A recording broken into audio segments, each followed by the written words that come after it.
کیا قاسم علی شاہ کو سیاست میں آنا چاہیے؟ اصولاً سیاست کن لوگوں کا کام ہے؟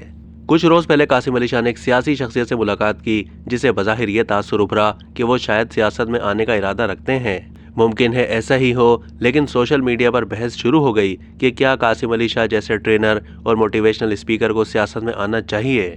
اس سوال سے ہی ظاہر ہے کہ ہم سیاست کو کس نظر سے دیکھتے ہیں۔ ہم نے طے کر لیا ہے کہ سیاست بدماشوں، لٹیروں اور خون خوار لوگوں کا کام ہے، لہٰذا کسی شریف آدمی کو اس میں قدم نہیں رکھنا چاہیے۔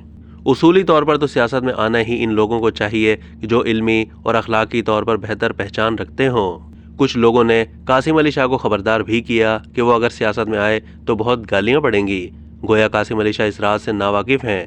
یہ ان کا ذاتی فیصلہ ہے، ہم کون ہوتے ہیں انہیں خطروں سے خبردار کرنے والے؟ قاسم علی شاہ صرف موٹیویشنل اسپیکر ہی نہیں، استاد بھی ہیں اور ان کی زندگی کا طویل عرصہ تعلیم دینے میں گزرا ہے۔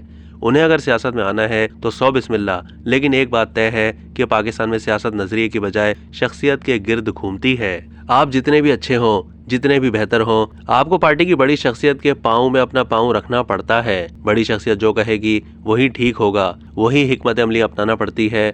دنیا بھر میں پارٹی کی پالیسی چلتی ہے، ہمارے ہاں شخصیت کی پالیسی چلتی ہے۔ جب ووٹ نظریے کے بجائے شخصیت کو پڑھیں تو پھر اس سے کوئی فرق نہیں پڑتا کہ کتنے پڑھے لکھے اور درد مند دل رکھنے والے پارٹی کے ساتھ کھڑے ہیں۔ اب تک کے لیے اتنا ہی۔ مزید معلومات کے لیے ڈیلی جنگ کے یوٹیوب چینل کو سبسکرائب کیجیے۔